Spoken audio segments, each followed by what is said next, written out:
제가 지난주에 푸른 나눔의 도움을 요청한 한 이웃의 가정을 방문했습니다. 60대 남편분하고 대화를 나누게 됐는데 그분이 하시는 말씀이 자신이 아내를 따라서 교회를 나가긴 했지만 마음이 늘 부정적인 게 컸다고 하면서 성도들이 자기한테 집사님 해도 가식적인 것 같고 목사님 설교를 들어도 마음에 와닿지도 믿겨지지도 않았다고 하면서 자기가 그렇게 된 데는 하는 일마다 다 안 되고 번번이 실패하고 그러면서 하나님도 마찬가지겠지, 하나님이 나한테 뭐 안 해주시겠지, 이런 마음이 들면서 믿음 없이 신앙생활을 했었다고 합니다.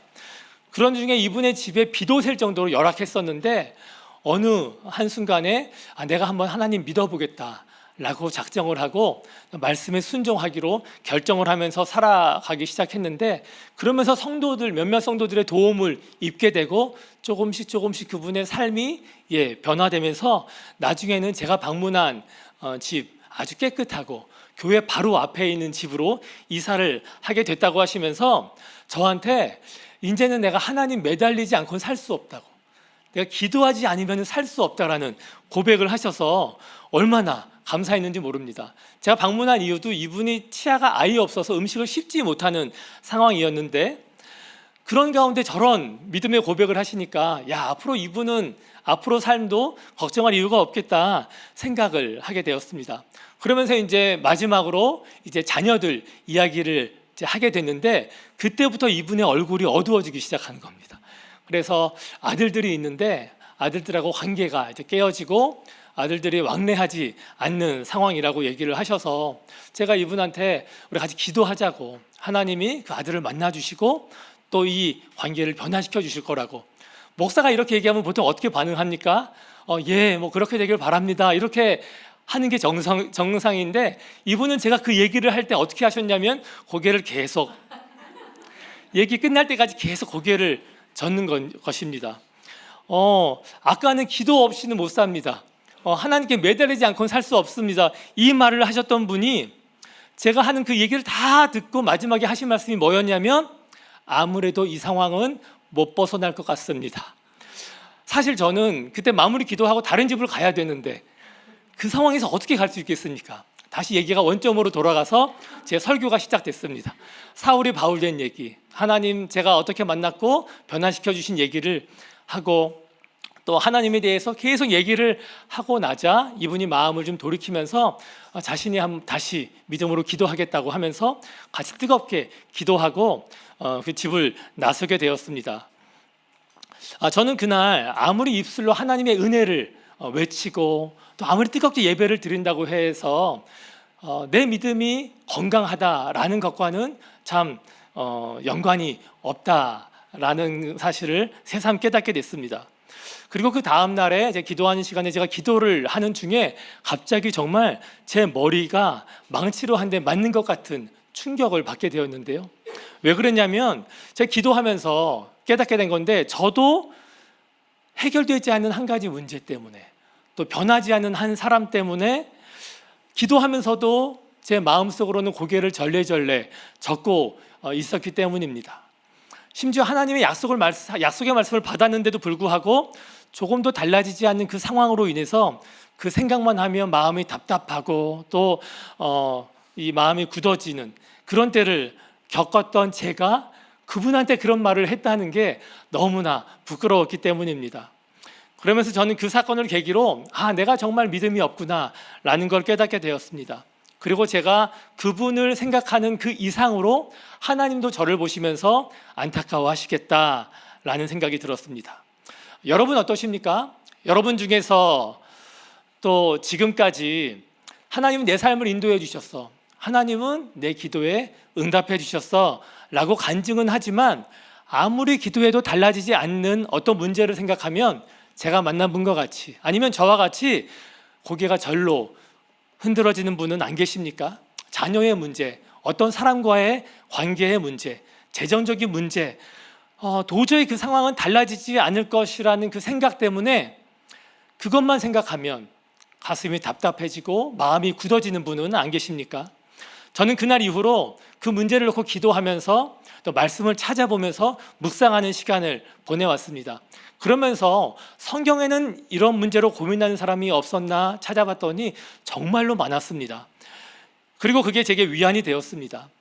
창세기를 보면 내년 이맘때에 너에게 아들을 주겠다는 하나님의 말씀을 들은 사라는 그 여호와가 앞에 있는데도 불구하고 속으로 웃고 이르되 내가 노쇠하였고 내 주인도 늙었으니 내게 무슨 즐거움이 있으리요? 여호와 앞에서 속으로 이렇게 생각을 합니다. 그러자 하나님이 아브라함에게 사라가 왜 웃냐고 하시면서 여호와에게는 능하지 못한 일이 있겠느냐? 기한이 이를 때 내가 와서 사라에게 아들이 있게 할 것이라 말씀합니다.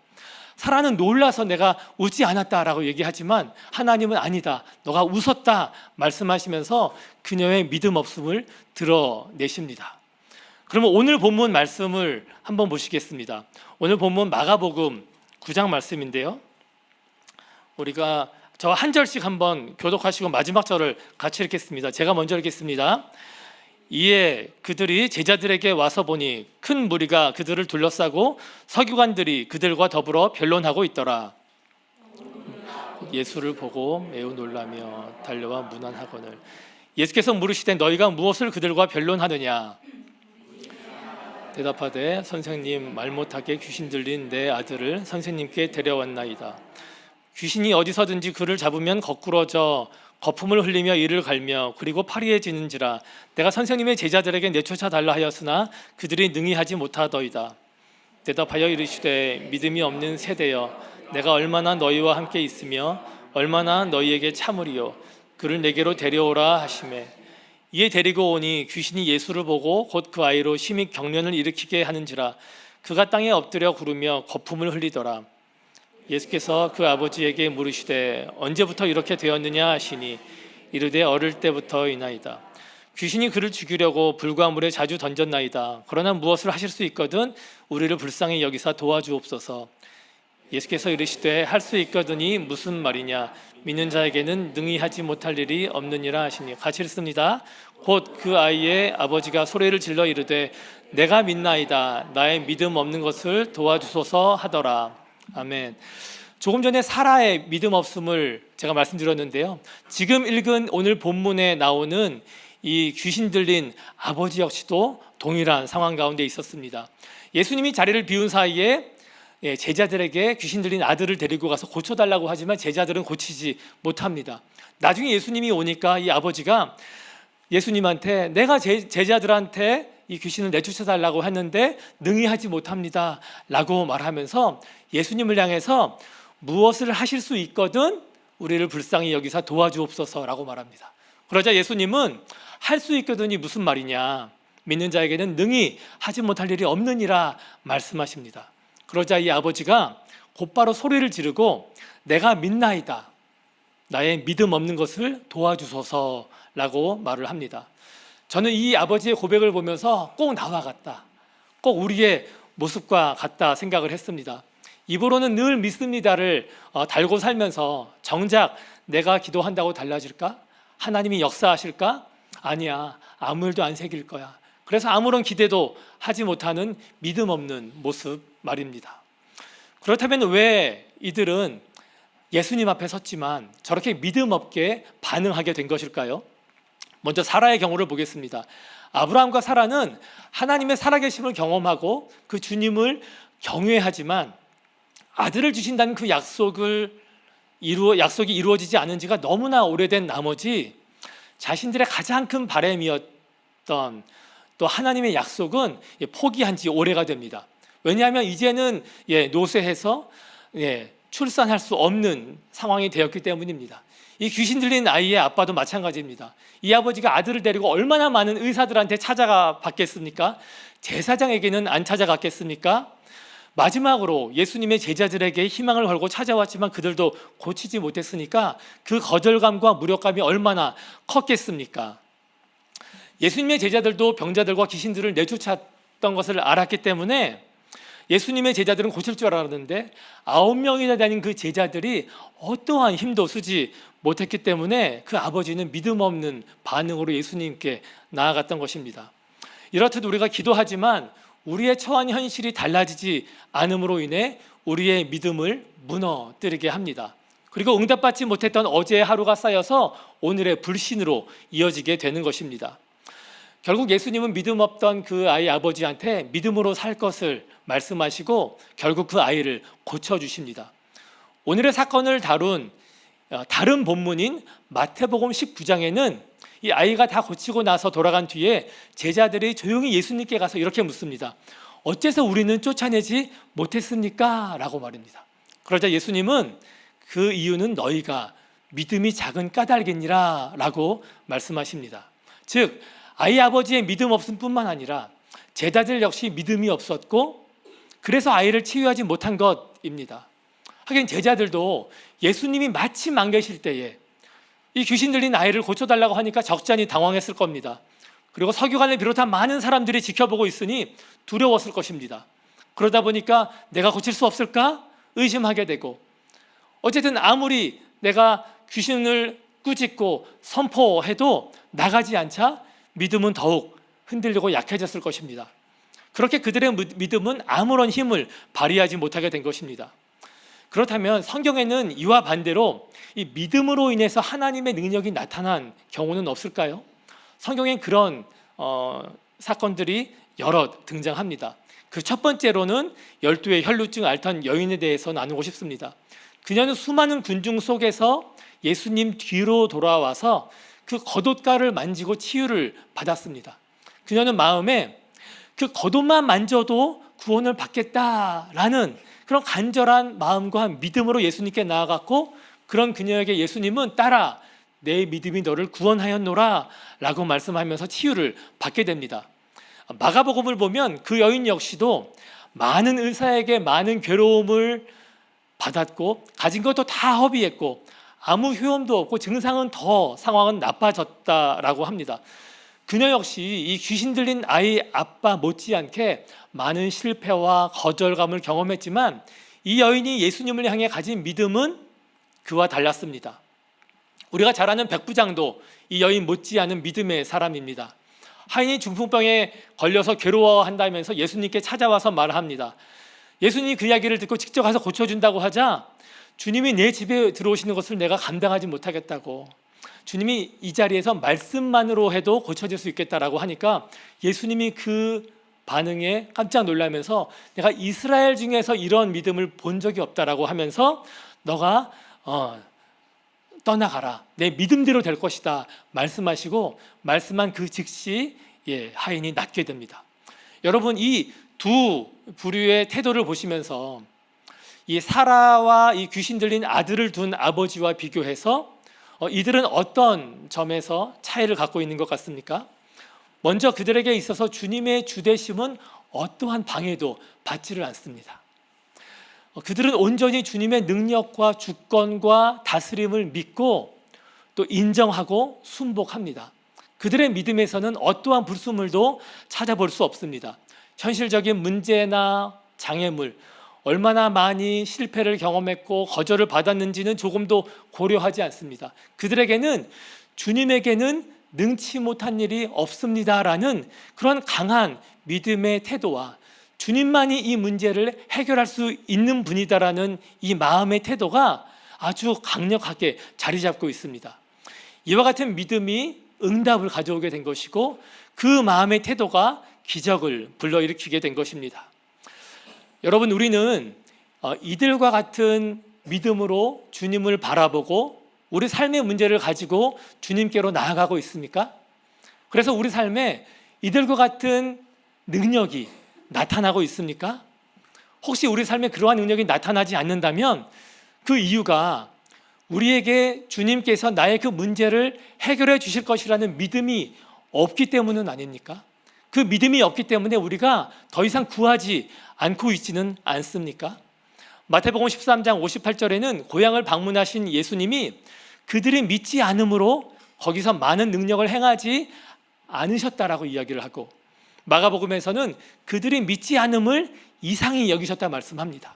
혹시 예수님이 우리가 어떠한 문제에 있어서는 예수님을 찾지도 않고 능력을 구하지도 않고 기대하지 않는 것을 보시고 우리의 믿음을 이상하게 또는 안타깝게 여기지는 않으실까요? 제가 지난 봄에 알게 된 한 무슬림 형제의 이야기를 나누고 싶습니다. 이 형제는 한국에서 택배 일을 하던 형제인데 갑자기 자신의 근육을 파괴하는 희귀 난치병이 찾아오게 됩니다.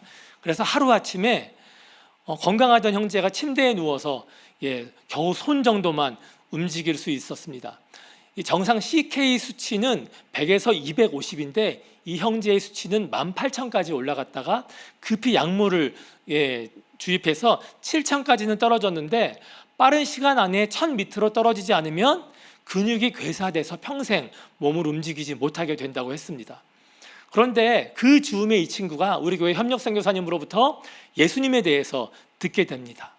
그리고 제가 5월 달에 이 친구를 처음 만났을 때 병원에서 형제가 예수님을 자신의 주인으로 영접했습니다. 그 이후로 이 형제는 만남을 통해서 또 성경을 통해서 예수님이 어떠한 분인지 점점 알게 되었고 예수님께 자신의 그 모든 문제를 가지고 나아가서 간절히 기도했습니다.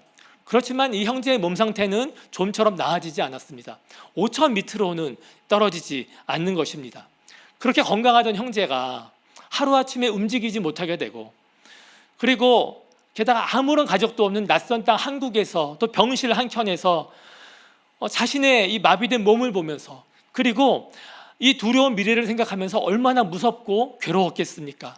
그런데 이 형제와 제가 연락을 하면서 저에게 이 형제가 한 말은 딱 두 가지입니다.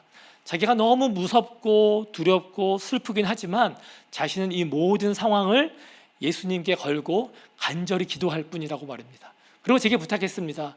목사님과 목사님 교회 성도들에게 자신을 위해서 꼭 기도해 달라고 말입니다. 그래서 저와 우리 모든 교회 성도님들이 함께 이 형제를 위해서 기도했지만 그 상황은 쉽게 나아지지 않았습니다.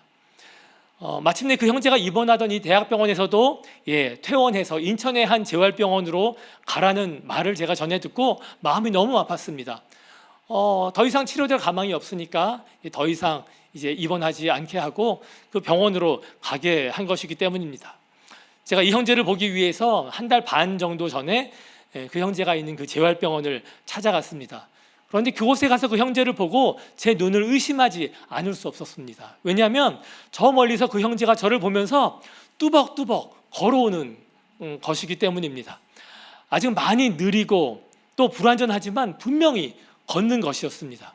그 모습을 보는데 믿겨지지도 않으면서 얼마나 감사하고 기뻤는지 모릅니다. 의학적으로는 치료될 가망이 너무나 적었고 또 기대와 달리 이 상태가 좀처럼 나아지지 않아서 참 낙심했지만 그 형제의 간절한 믿음을 주께서 기뻐 받으셨기 때문에 그런 결과가 있지 않았나 생각해 봅니다. 그 형제는 퇴원하면은 꼭 우리 교회에서 예배드리겠다고 약속을 했고 지금 우리 교회에서 같이 예배를 드리고 있습니다. 저는 이 형제를 보면서 정말 하나님은 우리의 믿음을 귀히 보신다는 사실과 또 역사하는 믿음에는 특별한 것이 뭔가 있다는 것을 알게 되었습니다.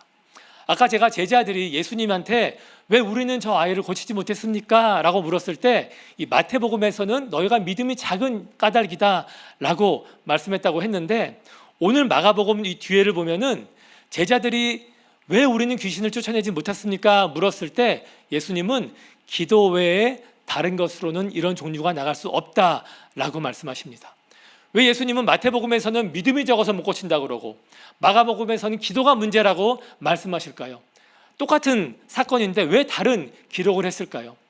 이와 관련해서는 많은 신학자들이 이런 공통적인 의견을 말합니다. 예수님이 당시에는 성경에 기록된 것보다 훨씬 더 많은 말씀을 하셨을 것이다. 그런데 마태와 마가는 이 예수님에 대해서 이제 책을 쓰고 전할 때에 마태는 이제 믿음을, 마가는 기도라는 이 제자도의 이 두 기둥을 나누어서 강조하여 기록한 것이라고 말입니다. 그렇게 칼빈은 또 주석을 했는데요. 제자들이 기도나 믿음 어느 한 가지가 부족해서 능력이 나타나지 않은 것은 아닙니다. 기도와 믿음은 따로 떼어질 수 없는 관계에 있는 것입니다. 믿음 없는 기도는 아무런 능력도 없을 뿐 아니라 기도 없는 믿음 역시 온전할 수 없기 때문입니다. 마가복음 11장 24절엔 무엇이든지 기도하고 구한 것은 받은 줄로 믿으라. 그래야만 기도로 되리라 말씀하고요. 야고보서 1장 6절에도 오직 믿음으로 구하고 조금도 의심하지 말라고 말씀함과 동시에 예수님이 베드로에게 내가 너를 위하여 내 믿음이 떨어지지 않기를 기도했다라고 말씀하신 바와 같이 우리의 기도는 믿음을 필요로 하고 우리의 믿음은 기도 없이 온전할 수 없는 것입니다. 다시 본문으로 한번 돌아가 보겠습니다. 그렇다면 제자들은 이 귀신 들린 아들을 아버지가 데리고 왔을 때 어떤 믿음과 기도로 자신들에게 닥친 문제를 대했던 것일까요? 그들은 정말 예수님이 안 계셨기 때문에 아이를 고치지 못한 것이었을까요? 절대 그런 것은 아닙니다. 마가복음 6장 7절을 보면 제자들에게 더러운 귀신을 제어하는 권능을 주셨고요. 또 13절을 보면 제자들이 많은 귀신을 쫓아내면서 많은 병자를 고쳤다고 기록이 되어 있는데 왜 오늘 본문에서 제자들은 아무런 능력을 발휘하지 못했던 것일까요? 그것은 그들이 예수님을 의지하지 않고 자신이 예수님께 받은 그 능력만을 의지했기 때문입니다. 자신이 받은 그 권능으로 귀신을 내어 쫓은 적이 있으니까 전과 같이 그렇게 할 수 있을 줄만 알았고 그렇기 때문에 예수님께 간절히 기도하지도 또 믿음의 능력을 구하지도 않았던 것입니다. 그들은 모든 순간에 기도를 통해서 예수님의 능력을 의존했어야만 했습니다. 그랬다면 그들 역시도 이 혈루증 앓았던 여인과 같이 백부장과 같이 예수님의 능력을 경험했을 것입니다. 저에게는 꽤 오래전에 구입한 노트북이 하나 있습니다. 그런데 이 노트북이 오래돼서 배터리가 다 닳아서 코드를 뽑으면 바로 전원이 나갑니다. 조심한다고는 하지만 예기치 않게 이 선이 빠져서 작업하던 걸 날린 적이 몇 번이나 있습니다. 이번 설교를 준비할 때도 원고를 쓸 때 그 불편한 노트북을 사용했었는데 이번에 그 노트북을 사용하면서는 그 불편한 노트북이 제게 큰 은혜가 되었습니다. 왜냐하면 내가 저 노트북처럼 살아가야 하는 존재인 것을 깨닫게 되어서입니다. 매번 쓸 때마다 이 선을 연결하는 것 그리고 자리를 옮기려면은 전원을 끄고 선을 빼고 다른 곳으로 가서 다시 선을 연결하고 전원을 켜고 하는 것이 매우 불편하고 또 수고스럽지만 그와 같이 우리 삶에서도 날마다 주님을 의지하며 살아가는 것이 내 삶에 반드시 필요하고 너무나 중요하기 때문입니다. 우리가 어떻게든 주님과 연결만 되어 있으면 우리 삶의 어떠한 영역이라 할지라도 주님이 다스리시고 역사하실 것입니다. 그 사실을 우리가 기억하시길 바랍니다. 내 힘으로는 할 수 없지만 우리가 주님께 소망을 두고 주님께 능치 못할 일이 없음을 우리가 온전히 신뢰하고 우리 삶의 모든 영역에 대해서 주님을 의지할 때에 주님은 일하기 시작할 것입니다. 이 카일 스트로벨 존코라는 분이 내 모습 이대로 기도합니다라는 책에 이런 글을 쓰셨는데요. 제가 좀 읽어드리겠습니다. 도로에서 누군가가 갑자기 끼어들거나 자녀가 말을 안 듣거나 삶의 뜻대로 풀리지 않을 때 나는 내 분노를 먼저 하나님께 솔직히 아뢰며 마음을 재훈련해야 한다. 하나님, 제가 왜 이토록 화가 났습니까? 왜 제 마음은 삶을 제가 원하는 대로 할 수 있다고 생각하지요? 하나님, 저는 제 마음대로 살기를 원합니다. 긍휼을 베풀어 주옵소서. 매일 예기치 못한 일이 벌어진다. 따라서 우리는 매사에 하나님과 함께 하기로 의도해야 한다. 늘 하나님과 함께 하겠다는 기준을 품고서 우리 삶에 거슬리는 모든 일을 그분께로 나아갈 기회로 삼아야 한다. 예를 들어 일터에서 우리에게 망신을 주는 사람, 자녀에게 악영향을 끼치는 학교 친구, 두려운 건강검진 등이 그런 기회가 될 수 있다. 이외에도 모든 것을 하나님께로 가져가 우리 자신을 어떻게 그분께 드릴지 하나님의 인도하심을 구해야 한다. 저는 저 글 중에 매사에 하나님과 함께 하기로 의도하고 우리 삶에 거슬리는 모든 일을 그분께로 가지고 나갈 기회로 삼으라는 대목이 가장 가슴에 와닿았습니다. 정말 우리 삶에서 거슬리는 일들이 얼마나 많이 있습니까? 또 내 바람과 뜻대로 안 되는 일은 또 얼마나 많이 있습니까? 오늘 말씀을 기억하면서 그 모든 것들을 가지고 주님께로 나아가서 내가 아니라 이제는 주님이 내 뜻과 내 생각대로가 아니라 이제는 오직 주님 뜻대로 구하시는 우리 모두가 되기를 주님의 이름으로 축원합니다. 말씀을 정리하겠습니다. 하나님은 저와 여러분의 무너져 있는 이 믿음의 영역을 다시 세우기를 원하십니다. 그리고 하나님의 능력으로 우리 삶 가운데서 역사하시기를 원하십니다. 그러기 위해서는 우리가 우리의 무너진 부분들을 가지고 하나님께 나아가야 합니다. 그래서 우리가 이렇게 한번 적용해 보면 좋겠습니다. 먼저는 선포하는 것입니다. 하나님께는 능치 못함이 없음을 선포하고 내 믿음이 무너진 영역에도 하나님의 주권과 통치를 선포하고 주님이 역사하실 것을 믿음으로 고백하고 찬양하는 것입니다. 그리고 내가 그 모든 문제들을 가지고 주님께 가지고 나아가서 은혜와 능력을 구하는 것입니다. 주님의 나라가 그 모든 영역에 임하게 하옵시고 내 뜻이 아닌 주님의 뜻을 이루어 주옵소서. 설사 우리 눈에 아무런 변화가 보이지 않는 것 같아도 낙심하지 않고 날마다 기도하고 선포하고 주님의 선하심을 신뢰하며 우리에게 행하시라고 명하신 마땅히 행할 바를 행하며 살아갔을 때 하나님은 반드시 우리 삶 가운데 주님의 능력이 나타나게 하실 줄 믿으시길 바랍니다.